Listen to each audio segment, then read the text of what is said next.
Hey guys, I am in my garage because it is nighttime and people are sleeping, so I don't want to wake them up. So, be quiet. Anyway, I got some mail order plants and I didn't want to wait to do this video, so we're doing it in the garage. So, I got some mail order plants online. This first package I got from Logee's, and I have been really holding off on ordering plants online and really trying to exhaust all of my options with finding them from local nurseries first before resorting to online, because I've just seen so many negative reviews out there for ordering online. But I finally broke down and have been looking at reputable sources, and Logee's seems to be one of them. So, starting off, the box was dented when it came to the porch. We did open this up and take out the plants already, so video over, unboxing done, everybody can go home. No, just kidding. So the plants seem to be just fine. I will unwrap them and confirm that now, but it seems that the box was damaged in that last mile to the house, so to speak. So this is really more on the carrier, but it seems that Logee's packed the plants very well. Let's start unwrapping them and seeing how they fared. So I ordered 2 elderberry varieties, and as I understand it, elderberries want to have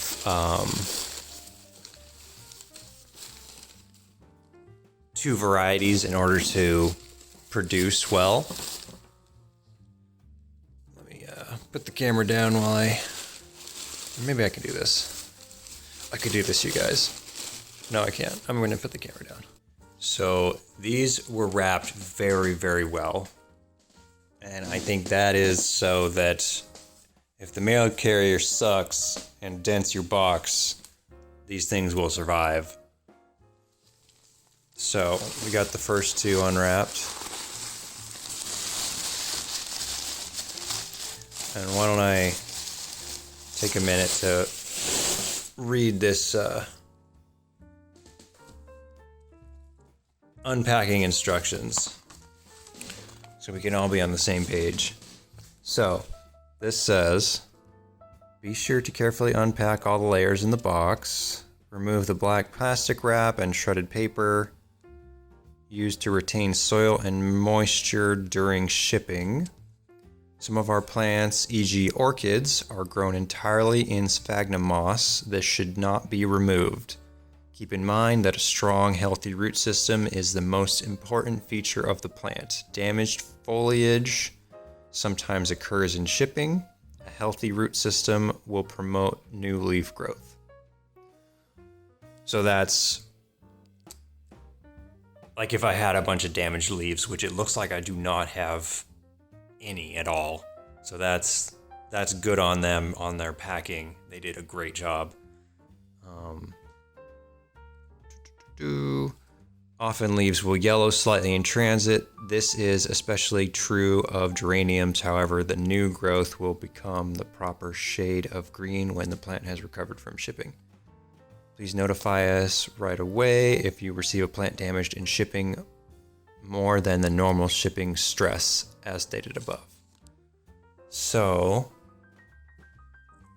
I got a little bit of droop here, but I expect, since it's the right shade, once I have watered this, it'll perk up again. And on this one, I can tell that there is new growth in a few different places. So it doesn't seem to have cared much that it was shipped. So, watering. Check each pot to see if it requires watering. Water those plants that are dry. If the soil becomes visually dry, water the plant until some water comes out of the bottom of the pot. Transition. Give plants time to slowly adjust to their new environment. First, place all new plants in a spot of moderate temperatures, 65 to 75, in good light, but out of hot noonday sun. So they're probably saying, don't just throw this out there after you get it, because these were in a nursery.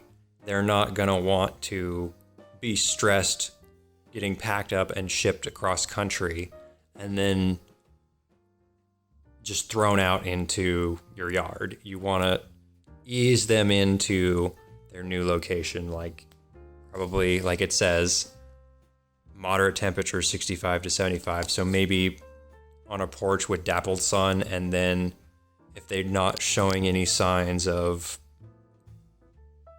stress over a few days, maybe ease them out into the spot that you have intended them for.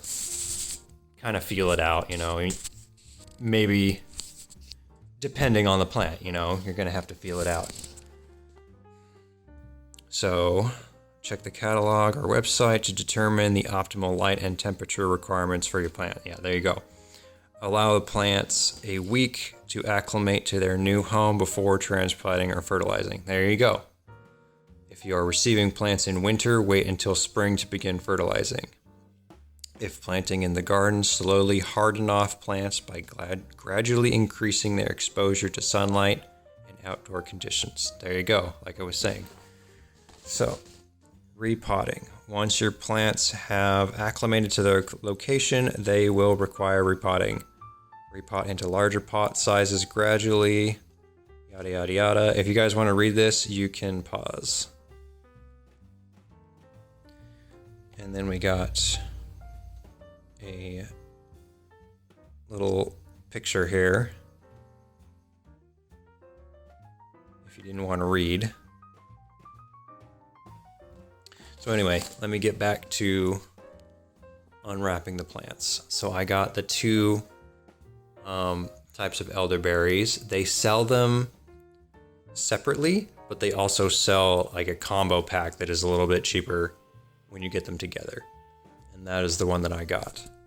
I also got, and they mentioned orchids here, I got vanilla because I have been unable to find it anywhere locally.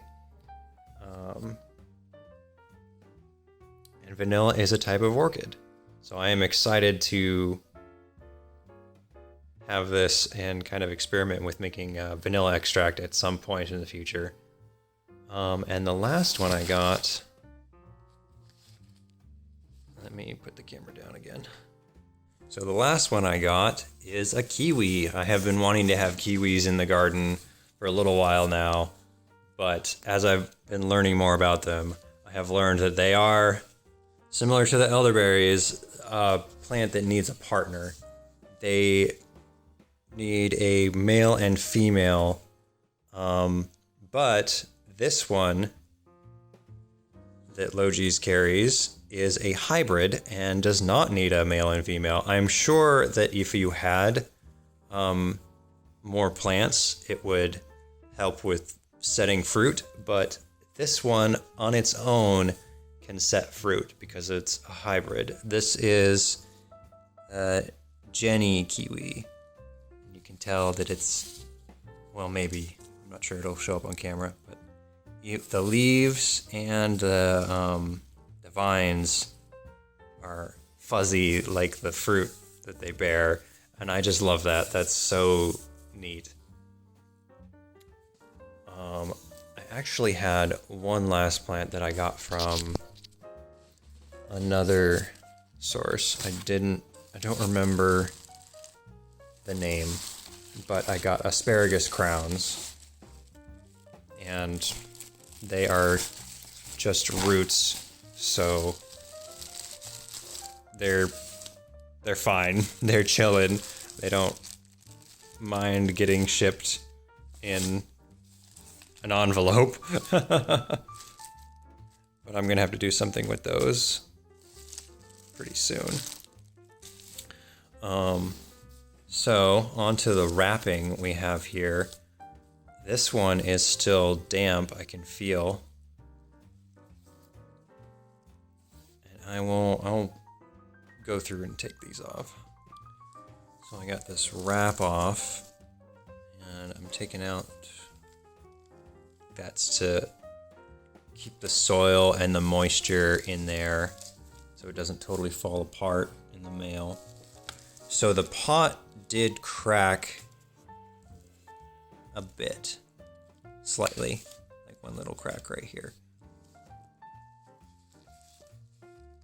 And that's probably when the mail carrier like punched this or something, whatever he did. But the plant seems to be fine. And this is still moist. I will acclimate this to my yard, and I'm sure it's going to be just fine. So here is the vanilla orchid. And I believe that these had these stakes to, it's part of the packing procedure to make sure that they're not crushed and don't like shake around in the tall package. For instance, these are tall, so they have these stakes here to keep it from crushing itself in the package, I'm sure. So we're gonna pull this off, and you can see the sphagnum down there. But this looks great, flawless. And you can see it's got its little roots coming off here. Actually, so I will say this one little root is snapped right here, but that's like a really small nitpicky thing. The other ones are fine. So moving on to the elderberries. All right, I have them extracted from their wrap, and they look great. Nothing to say about these. This one looks fantastic. There's not even any wilting that I can tell. This one has a little bit of wilting right here, but the rest of the foliage looks fine. I'm sure it's gonna turn around by tomorrow. The soil's still moist. So I didn't notice this until just now. One of the leaves on the kiwi is actually a little bit damaged right there. See that? But the rest seem to be fine. So I think the kiwi, with its crack on the pot and its damaged leaf, probably took the brunt of the damage from what happened with the mail carrier. But everything else is fine. I will say the shipping was very quick. They have different options for shipping. You can do like express, and then just regular, like 10-day or whatever it is. But I think that is simply in reference to, so express probably means that they'll like get on packing it and shipping it right away. And then the regular shipping is probably just, hey, we'll get to it within a couple of business days, because the shipping was 2-day shipping. Like when it did ship, it got to me really fast. So that's great. And I think that most reputable online sellers of plants, such as Logee's, will ship very fast like that. This other one, these asparagus crowns, did take a little bit longer to get to me, but they're just roots. Again, I'm not super worried about them. So anyway, this was kind of a all over the place, sporadic video of me unboxing my mail order plants. I hope that it helps alleviate some people's wariness of ordering plants online at all. You just have to find a reputable source and read reviews. But I wouldn't say that you can't order plants online. Full stop. You just have to find the right place to order them from. Yeah.